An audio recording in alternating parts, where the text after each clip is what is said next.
Bueno, ¿qué tal? Buenas tardes.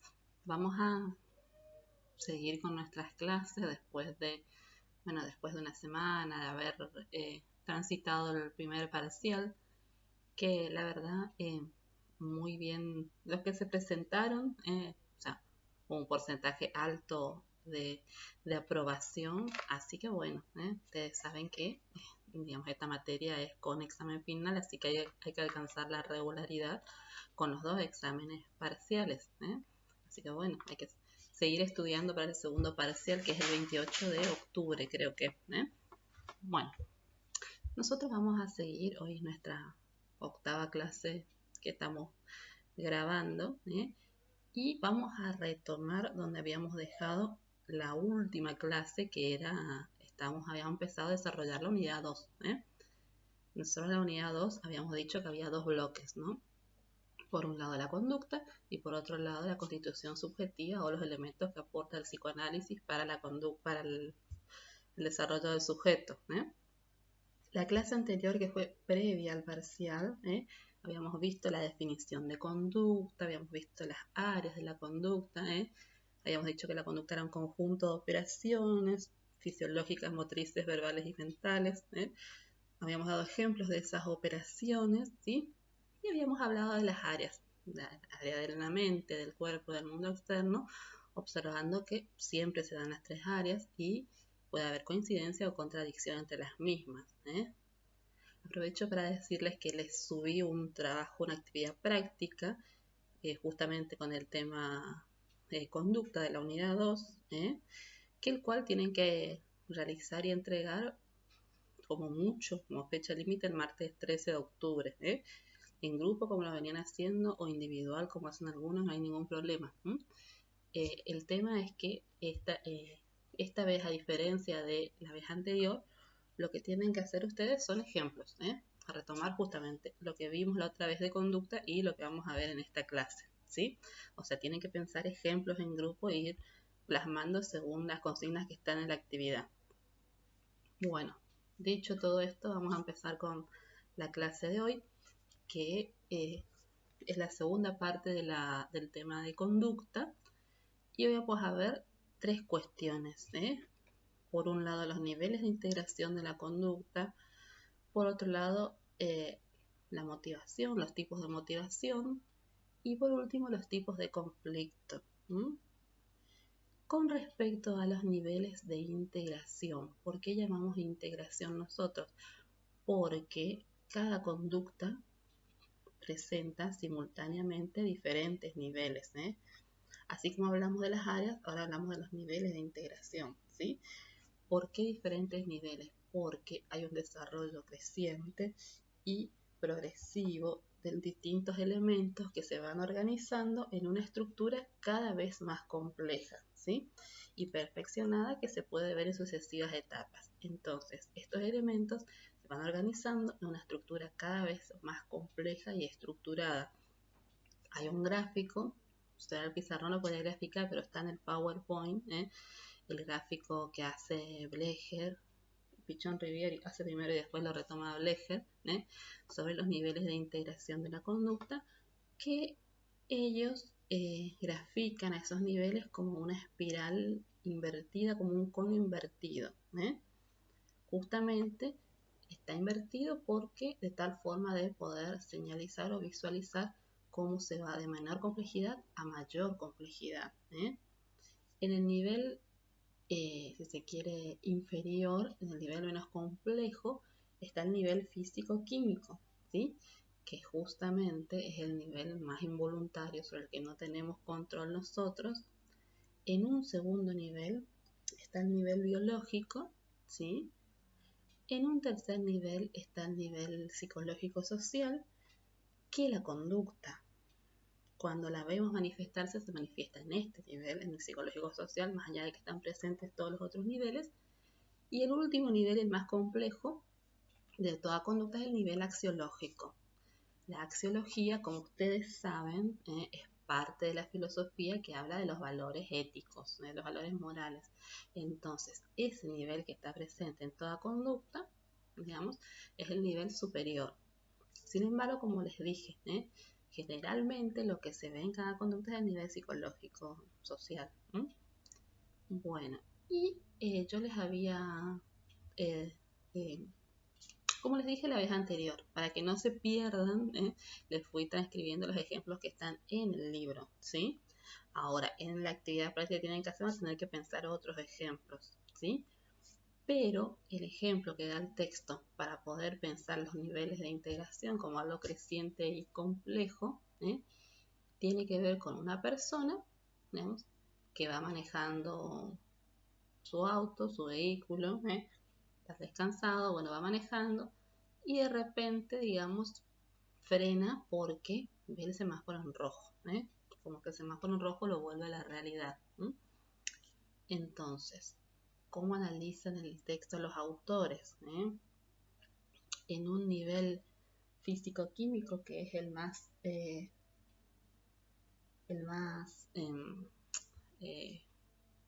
menos complejo, perdón, de los niveles, en un nivel físico-químico, vemos que ante la frenada por el rojo se producen diversas situaciones dentro del cuerpo, por ejemplo la transpiración, el sudor, de golpe freno, o sea, tengo taquicardia, o sea, tengo una serie de cuestiones que comportan el nivel físico-químico.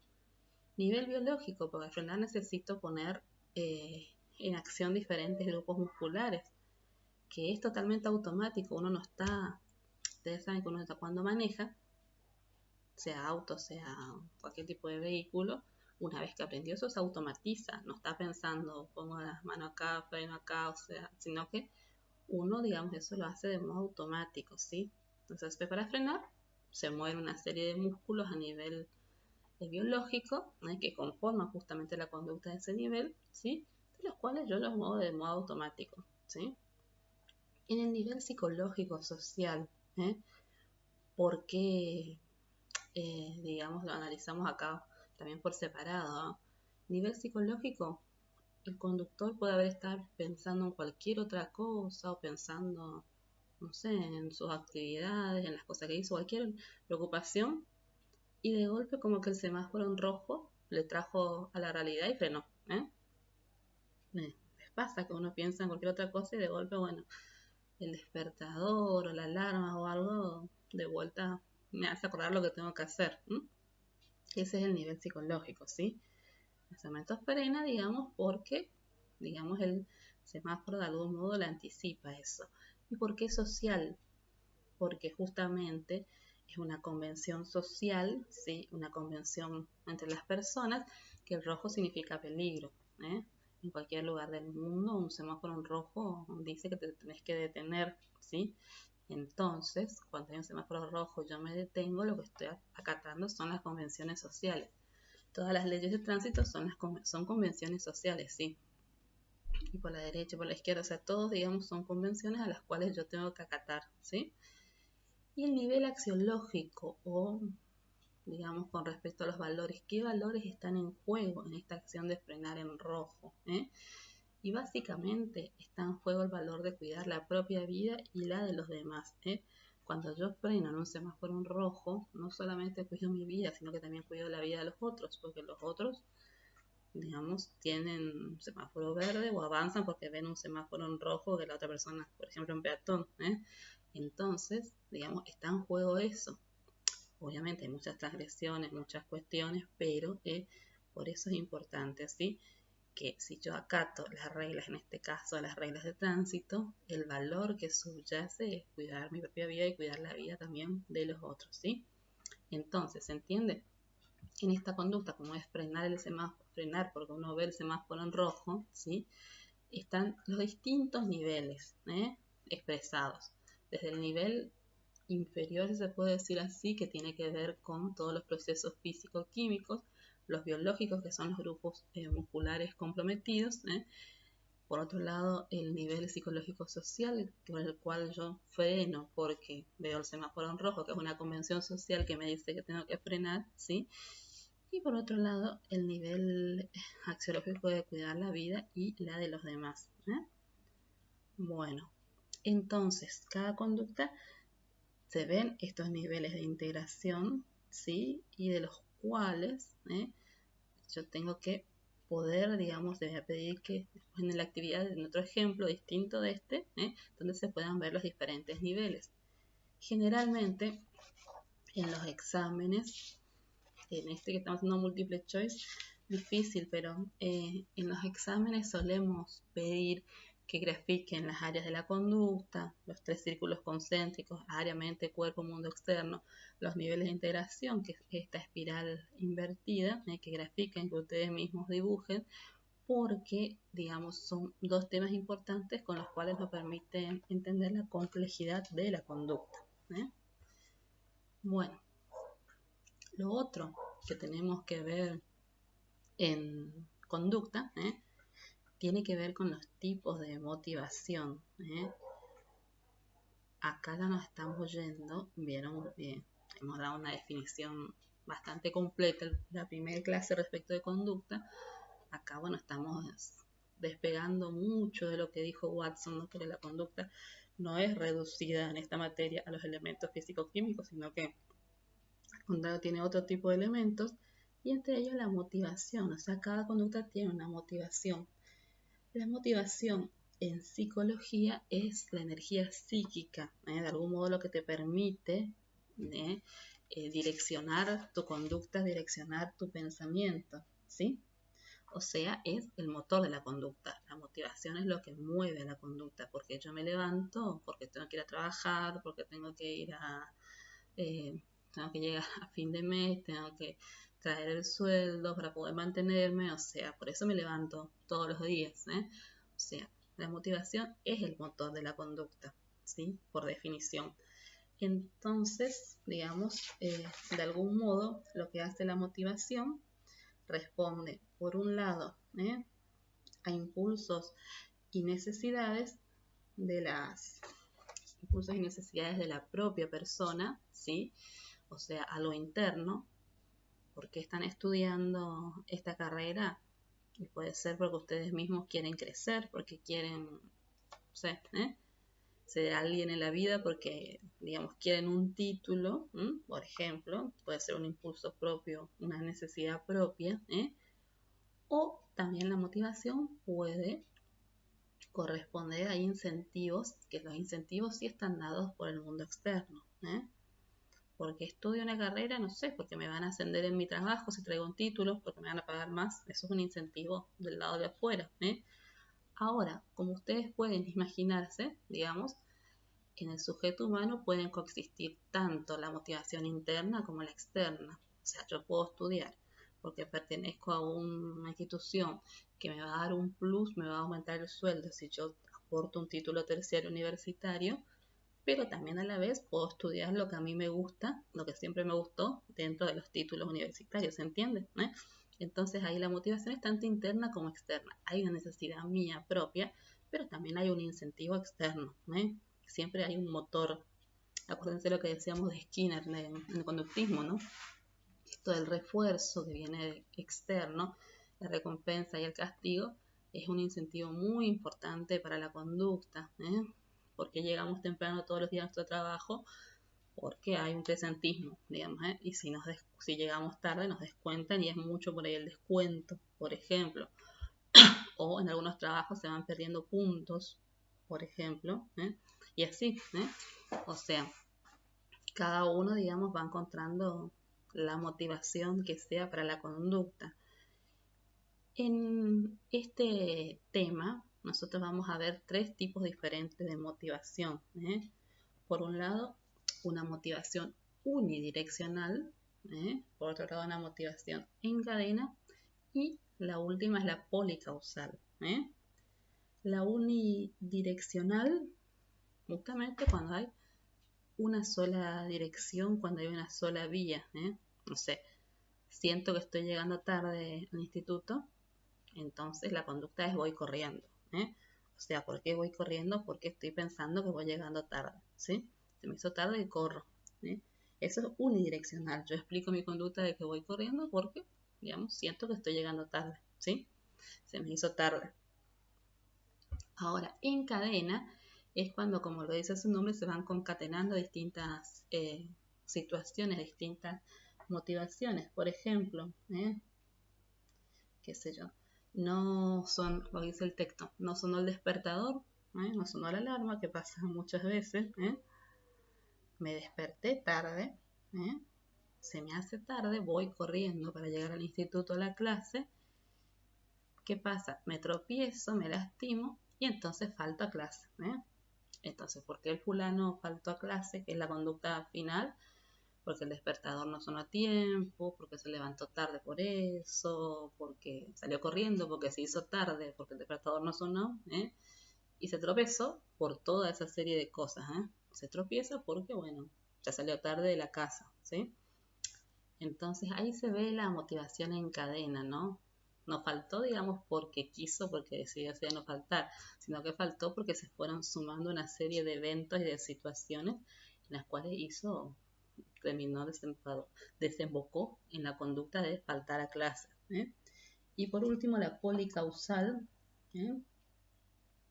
Sé yo. Volvemos otra vez a lo de clases, ¿no? Que es lo más gráfico por ahí para ustedes. La conducta es faltar a clases. ¿Por qué faltó a clases? Porque directamente no sonó el despertador. Ya cuando me levanté ya era tarde. Porque hace frío, aparte, y encima sumado a que no sonó el despertador, o sea, el frío intenso hace que tenga cero ganas de salir, de ir al instituto por lo menos. Y bueno, anoche me acosté tarde, lo cual también, digamos, hace que uno esté con más cansancio que lo habitual. Y bueno, ya que hace frío y que la mente hace esas cosas, me instituto y hace otra cosa, agarré y aprovecho de visitarle a mi abuela que está enferma. Entonces, falto a clase, le termino visitando a la abuela que está enferma, pero ¿por qué? Digamos, porque hay una policausalidad que todo se dio en simultáneo, ¿no?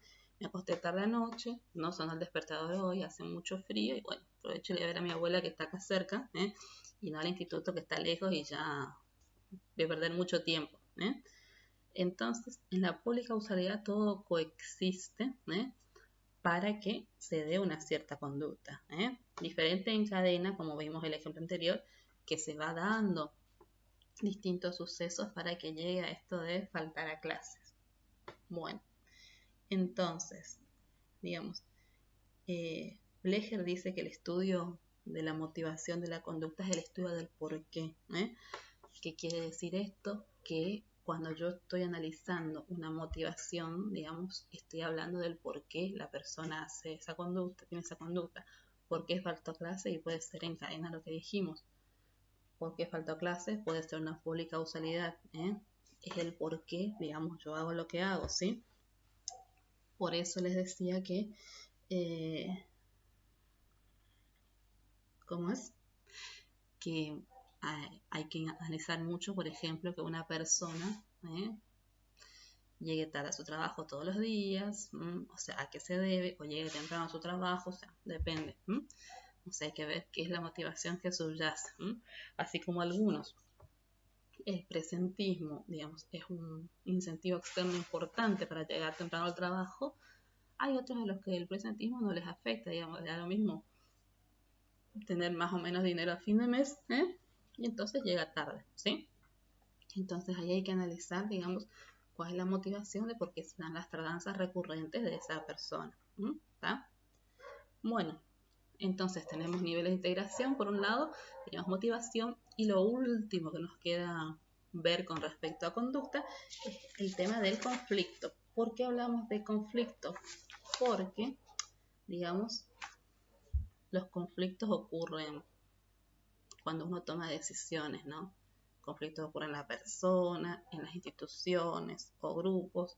Cuando yo tomo una decisión y por ende decido realizar una conducta, muchas veces se presentan distintos tipos de conflicto. Nosotros vamos a ver 3 tipos de conflicto, ¿sí? Hay un conflicto, el primero llamado atracción-atracción, que justamente son 2 cosas positivas que a mí me atraen, digamos, de una forma o de otra, y yo tengo que decidir entre esas 2 cosas positivas. Bueno, El texto acá les da un ejemplo, salgo con Martín o con Pedro. Supongo que Martín y Pedro, o Fernando, Martín o Fernando están al mismo nivel de atracción, ¿no? Pero bueno, puede ser cuando van a un restaurante, no sé, entre dos comidas que les guste, o piden pizza, o piden hamburguesa, o piden, no sé, pastas o carnes, Las dos comidas la atraen, pero tienen que decidirse por una, ¿sí? Qué sé yo, cocino esto o cocino lo otro. También hay dos cosas, dos platos que me pueden atraer, pero me tengo que decidir por uno en particular. También puede haber otro tipo de conflicto se puede presentar, que es el rechazo. ¿Qué quiere decir eso? Que ninguna de las dos situaciones me atrae, pero algo tengo que elegir. En el texto se ve bien, ¿no? Que tengo un par de zapatos que están horribles, no me gustan, y después tengo las zapatillas que están descosidas, están rotas, pero me tengo que poner algo porque tengo esas dos cosas nomás disponibles. Ninguna de las dos cosas me gustan, pero algo me tengo que poner. Ese es un tipo de rechazo. Y a la vez hay un tercer tipo, que puede ser el tipo atracción-rechazo, que es uno solo, ¿sí? Primero la atracción-atracción, el segundo es rechazo-rechazo, y el tercero es atracción-rechazo. Que hay tendencias, digamos, opuestas, pero que ambas son compartidas por el mismo objeto. Por ejemplo, me voy de vacaciones, llego al mar, tengo muchas ganas de meterme al mar, pero el agua está helada. O sea, ya estoy ahí, me quiero meter al mar, pero está muy fría el agua. O sea, el mismo objeto, el mar, que es el objeto, digamos, de mis vacaciones, ya está ahí frente a mí, pero está muy frío. Bueno, o decido mirar al mar de afuera o me meto igual, digamos, con el agua fría. Entonces es el mismo objeto, ¿sí? El que tiene características positivas y negativas, y el sujeto tiene que tomar una decisión. Bueno, hay muchos ejemplos que